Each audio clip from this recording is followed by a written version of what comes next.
दोस्तों, एक सवाल है, क्या आपने कभी एक्सपीरियंस किया है कि आप एग्जाम के लिए पूरा दिन पढ़ाई करते हो लेकिन पेपर के वक्त सब याद ही नहीं आता? या फिर ऑफिस में कोई इंपॉर्टेंट प्रेजेंटेशन तैयार करते हो और स्टेज पर जाते ही सब ब्लैंक हो जाता है? और कभी ऐसा भी होता है कि आप एक कमरे में जाते हो और 2 सेकंड में ही भूल जाते हो कि आए क्यों थे?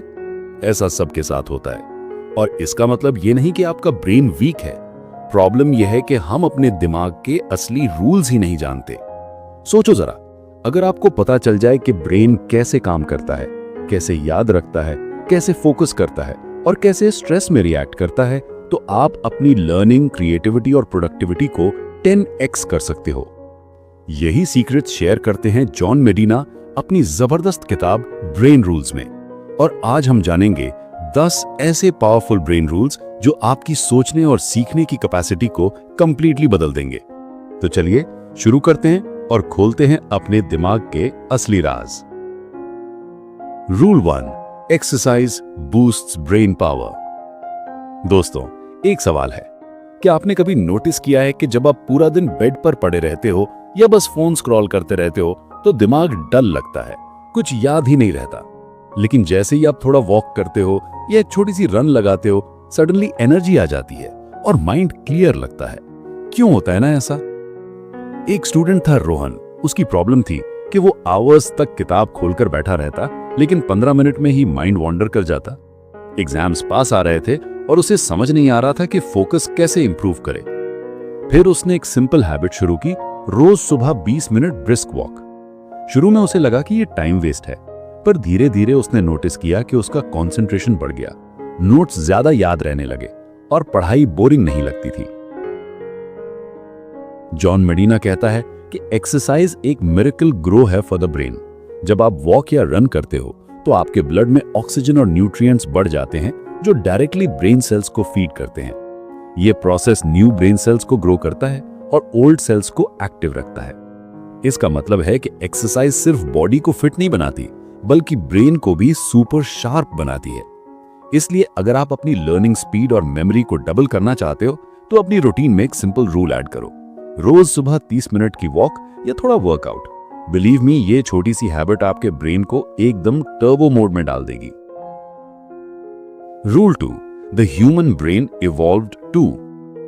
दोस्तों, एक सवाल है, क्या आपने कभी सोचा है कि हम इंसान ही क्यों दुनिया को डोमिनेट करते हैं, जबकि स्ट्रेंथ के मामले में तो शेर, हाथी और गोरिल्ला हमसे कहीं ज्यादा पावरफुल हैं? आखिर ऐसी कौन सी चीज है जो हमें उन सबसे अलग बनाती है? सोचो, एक जंगल में एक आदमी और एक टाइगर आमने सामने खड़े हैं। फिजिकली देखा जाए तो आदमी के पास ना क्लॉज हैं, ना स्पीड, ना स्ट्रेंथ। टाइगर इजीली जीत जाएगा। लेकिन रियलिटी में आदमी ने अपने दिमाग का यूज करके तलवार, टूल्स और स्ट्रैटेजीज बनाई और वही टाइगर उसके कंट्रोल में आ गया। यानी जो चीज ने इंसान को सबसे अलग बनाया है वो है उसका इवॉल्विंग ब्रेन। एक ऐसा ब्रेन जो अडेप्ट करता है, सीखता है और नए आइडियाज क्रिएट करता है। जॉन मेडिना कहता है कि इंसान का ब्रेन एक सर्वाइवल मशीन है जो एनवायरनमेंट के हिसाब से इवॉल्व होता है। हमारा ब्रेन प्रॉब्लम सॉल्विंग और अडेप्टेशन में एक्सपर्ट है। इसी वजह से हमने फायर डिस्कवर किया, व्हील बनाया और आज रॉकेट स्पेस तक भेज दिए। मतलब एक सिंपल ट्रूथ है कि अगर आप अपने ब्रेन को चैलेंज देते रहोगे, नई सिचुएशंस में डालोगे और सीखते रहोगे तो आपका ब्रेन ग्रो करता रहेगा। लेकिन अगर आप सिर्फ एक ही कंफर्ट जोन में अटके रहोगे तो ब्रेन डल हो जाता है। इस चैप्टर का लेसन क्लियर है, अपने ब्रेन को इवॉल्व होने का चांस दो, नए स्किल सीखो, नए लोगों से मिलो और अपने कंफर्ट जोन से बाहर निकलो। यही वो सीक्रेट है जो आपको अपनी लाइफ में अनस्टॉपेबल बनाएगा। Rule 3, every brain is wired differently. दोस्तों, क्या आपने कभी नोटिस किया है कि एक ही क्लास में पढ़ने वाले स्टूडेंट्स एक टीचर का लेक्चर अलग अलग तरीके से समझते हैं? किसी को तुरंत समझ आता है, किसी को प्रैक्टिस चाहिए होती है और कोई तो YouTube वीडियो देखकर ही पकड़ पाता है। ऐसा क्यों होता है? चलिए एक कहानी से समझते हैं। एक स्कूल में 3 दोस्त थे, अमन, रिया और करण। तीनों एक ही सब्जेक्ट पढ़ते थे, एक ही टीचर से, लेकिन रिजल्ट अलग अलग आता था। अमन को मैथ्स जल्दी समझ आता, रिया डायग्राम्स और कलर्स से ज्यादा याद रखती और करण को कॉन्सेप्ट समझने के लिए बार बार एग्जाम्पल्स चाहिए होते थे। टीचर पहले सोचती थी कि शायद करण वीक है, लेकिन बाद में समझ आया कि प्रॉब्लम वीकनेस नहीं बल्कि लर्निंग स्टाइल की डिफरेंस है। हर दिमाग अपना एक यूनिक सर्किट बनाता है जैसे फिंगरप्रिंट। इसका मतलब है कि कोई एक टीचिंग या वर्किंग मेथड सब पे फिट नहीं बैठती। यानी अगर आपको लगता है कि आप किसी चीज में स्लो हो, इसका मतलब ये नहीं कि आप डम्ब हो सकता है आपका ब्रेन बस एक अलग रूट प्रेफर करता है लर्निंग के लिए। तो लेसन ये है कि अपना यूनिक लर्निंग स्टाइल समझो। अगर आप विजुअल लर्नर हो तो चार्ट्स और वीडियोस यूज करो। अगर आप रेपिटेशन से सीखते हो तो प्रैक्टिस करो। और अगर डिस्कशन से समझते हो तो ग्रुप स्टडी करो। अपना दिमाग पहचानो और उसके हिसाब से सीखो। यही सबसे बड़ा शॉर्टकट है स्मार्टर बनने का। Rule 4, we don't pay attention to boring things.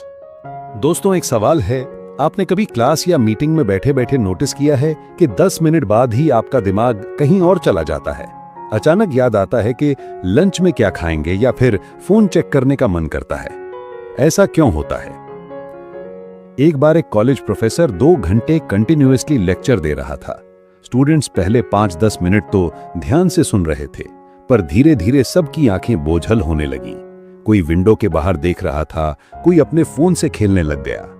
लेकिन जैसे ही प्रोफेसर ने एक फनी स्टोरी सुनाई, पूरा क्लास दोबारा एक्टिव हो गया। ये इसलिए क्योंकि हमारा ब्रेन बोरिंग चीजों पे ध्यान ही नहीं देता। जॉन मेडिना कहता है कि इंसान का ब्रेन नेचुरली डिस्ट्रैक्शंस के पीछे भागता है।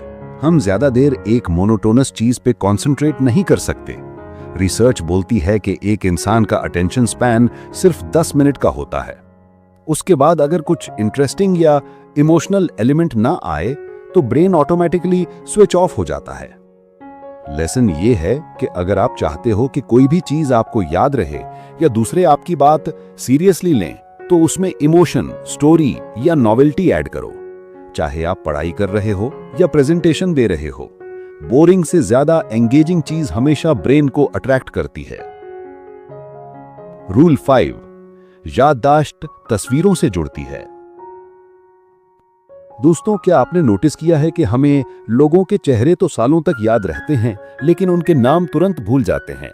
या फिर एक मूवी का सीन याद रहता है, लेकिन वही किताब में पढ़ा हुआ कंटेंट याद नहीं रहता? ऐसा क्यों होता है? एक बार एक टीचर ने अपने स्टूडेंट्स को एक बोरिंग लेक्चर दिया, सिर्फ वर्ड्स और डेफिनेशंस। क्लास खत्म होते ही 90% स्टूडेंट्स भूल गए। लेकिन अगले दिन उसने वही टॉपिक एक छोटी सी स्टोरी और कुछ कलरफुल पिक्चर्स के साथ समझाया। रिजल्ट, सब स्टूडेंट्स को तुरंत याद हो गया और एग्जाम में लिख भी दिया। ये इसलिए क्योंकि हमारा ब्रेन वर्ड्स से ज्यादा इमेजेस को क्विकली पकड़ता है। इसी वजह से विजुअल्स हमारी मेमोरी में लंबे समय तक टिक जाते हैं। इसका मतलब क्लियर है कि अगर आपको कुछ याद रखना है तो उसे इमेजेस, स्टोरीज और एग्जाम्पल्स के साथ कनेक्ट करो। सिर्फ वर्ड्स रटने से याद नहीं रहेगा, पर तस्वीरों के साथ हमेशा चिपक जाएगा। तो लेसन ये है कि चाहे पढ़ाई हो या प्रेजेंटेशन, उसे इंटरेस्टिंग बनाने के लिए विजुअल्स और कहानियों का यूज जरूर करो।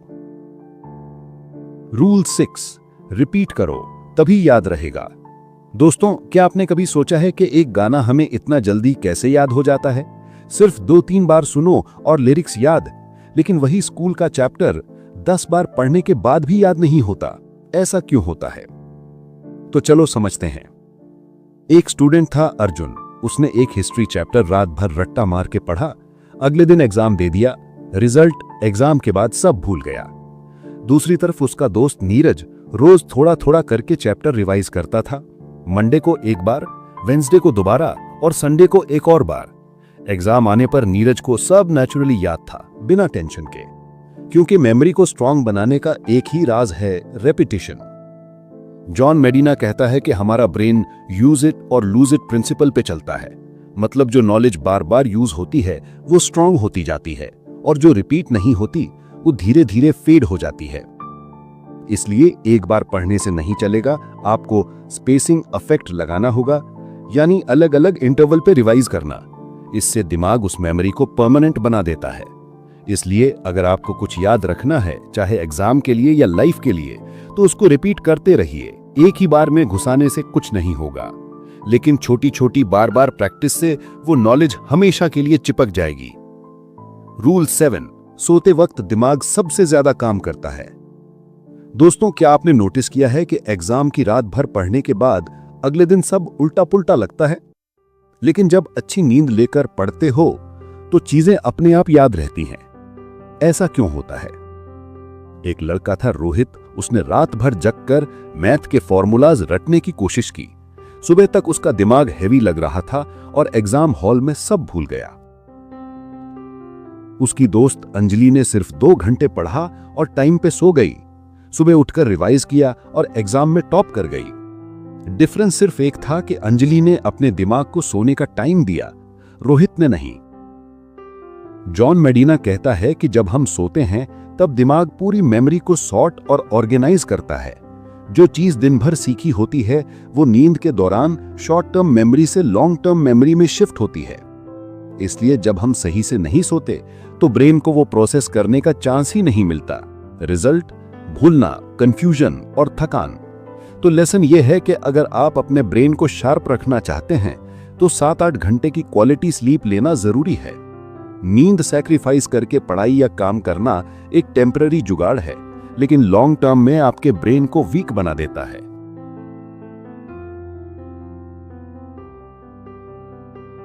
रूल 8, स्ट्रेस दिमाग को खा जाता है। दोस्तों, क्या आपने कभी नोटिस किया है कि जब एग्जाम या इंटरव्यू का प्रेशर होता है तब हमें वही चीज भूल जाते हैं जो हमने सबसे ज्यादा प्रिपेयर की होती है? ऐसा क्यों होता है? चलो एक कहानी से समझते हैं। गीता एक ब्रिलियंट स्टूडेंट थी, क्लास में हमेशा टॉप करती थी, लेकिन जब बोर्ड एग्जाम्स आए तो स्ट्रेस के चक्कर में उसके हाथ कांपने लगे, दिमाग ब्लैंक हो गया और वो सिंपल क्वेश्चंस भी सॉल्व नहीं कर पाई। दूसरी तरफ उसका दोस्त समीर रिलैक्स्ड था। उसने थोड़ा वॉक किया, डीप ब्रीथिंग की और पॉजिटिव सोच के एग्जाम हॉल में गया। रिजल्ट, समीर ने अपना बेस्ट परफॉर्म किया। जॉन मेडिना कहता है कि छोटा मोटा स्ट्रेस दिमाग को एक्टिव रखता है, लेकिन जब स्ट्रेस लंबा और इंटेंस हो जाता है तो ब्रेन का हिपोकैम्पस जो मेमोरी हैंडल करता है डैमेज होने लगता है। इसीलिए क्रोनिक स्ट्रेस से ना सिर्फ लर्निंग पावर गिर जाती है बल्कि डिप्रेशन और एंजाइटी भी बढ़ने लगती है। इस चैप्टर का लेसन ये है कि अगर अपनी मेमोरी और फोकस को प्रोटेक्ट करना है तो स्ट्रेस को मैनेज करना सीखना होगा, चाहे वो मेडिटेशन हो, एक्सरसाइज हो या हॉबीज परस्यू करना। अपना दिमाग स्ट्रेस फ्री रखो, क्योंकि एक स्ट्रेस्ड ब्रेन कभी भी अपना फुल पोटेंशियल नहीं दिखा पाता। रूल 9, दिमाग मल्टीटास्किंग के लिए बना ही नहीं है। दोस्तों, क्या आप भी एक साथ फोन स्क्रॉल करते हो, म्यूजिक सुनते हो और पढ़ाई या काम भी करते हो और फिर सोचते हो कि टाइम बचा रहे हो? लेकिन सच ये है, क्या दिमाग वाकई मल्टीटास्किंग कर पाता है? तो चलिए समझते हैं। राहुल अपना असाइनमेंट लिख रहा था, बीच बीच में व्हाट्सएप मैसेजेस चेक कर रहा था, यूट्यूब वीडियो भी चल रहा था। 3 घंटे बैठने के बाद भी उसका काम पूरा नहीं हुआ। लेकिन उसका दोस्त आरव ने सिर्फ 1 घंटे में बिना किसी डिस्ट्रैक्शन के वही असाइनमेंट खत्म कर दिया, क्योंकि राहुल सोच रहा था कि वो मल्टीटास्किंग कर रहा है, पर असल में उसका ब्रेन बार बार टास्क स्विच कर रहा था और हर स्विच के साथ उसका फोकस टूट रहा था। इसीलिए जॉन मेडिना कहता है कि ह्यूमन ब्रेन एक टाइम पे सिर्फ एक काम प्रॉपरली कर सकता है। मल्टीटास्किंग एक इल्यूजन है। जब हम एक से ज्यादा चीजें एक साथ करते हैं तो प्रोडक्टिविटी 40% तक गिर जाती है और गलतियां भी बढ़ जाती हैं। तो लेसन ये है कि अगर जिंदगी में स्मार्ट काम करना है तो मल्टीटास्किंग छोड़ो और सिंगल टास्किंग अपनाओ। एक एक चीज खत्म करो, फिर अगली शुरू करो। ये हैबिट आपको स्पीड और एक्यूरेसी दोनों देगी। रूल 10, विजन सबसे पावरफुल सेंस है। दोस्तों, एक सवाल है, आपको सबसे ज्यादा याद किस चीज का रहता है? एक लेक्चर जो सिर्फ सुना था या एक पिक्चर जो आपने देखा था? रिया बायोलॉजी का एक कॉन्सेप्ट समझ रही थी। टीचर ने उसे सिर्फ वर्बली एक्सप्लेन किया, रिया को कुछ समझ नहीं आया। दूसरे दिन टीचर ने वही कॉन्सेप्ट एक डायग्राम के साथ समझाया। रिया को सब इंस्टेंटली क्लियर हो गया और वो कभी भूली नहीं। क्यों? क्योंकि पिक्चर्स और विजुअल्स हमारे ब्रेन पे सबसे गहरा असर छोड़ते हैं। तभी तो जॉन मेडिना कहता है कि हमारा दिमाग विजुअल इंफॉर्मेशन को 60,000 टाइम्स फास्टर प्रोसेस करता है वर्ड्स के कंपैरिजन में। और अगर कोई चीज इमेज के साथ कनेक्ट हो तो उसकी मेमोरी 3x ज्यादा स्ट्रांग हो जाती है। इसी वजह से हमें मूवी के सीन्स जल्दी याद हो जाते हैं, लेकिन नॉवल के लाइंस उतनी इजीली याद नहीं रहते। तो फाइनल लेसन ये है कि जो भी सीखना है उसे विजुअल्स, चार्ट्स, डायग्राम्स और इमेजिनेशन के साथ जोड़ो। चाहे पढ़ाई हो या प्रेजेंटेशन, अगर इमेजेस के साथ दिखाया जाए तो ब्रेन उसे हमेशा के लिए याद रखता है। तो दोस्तों, ये थे ब्रेन रूल्स के 10 गोल्डन लेसन्स जो आपके दिमाग की असली पावर को अनलॉक करने में हेल्प करेंगे। अगर आपको ये वीडियो पसंद आया हो तो लाइक जरूर करो और कमेंट में बताओ कौन सा रूल आपको सबसे ज्यादा यूजफुल लगी। और हाँ, ऐसे ही और लाइफ चेंजिंग बुक समरीज देखने के लिए चैनल को सब्सक्राइब करना मत भूलना। याद रखो, नॉलेज तभी काम आती है जब उसे एक्शन में लगाओ। तो आज से ही इन रूल्स को अपनी जिंदगी में अप्लाई करना शुरू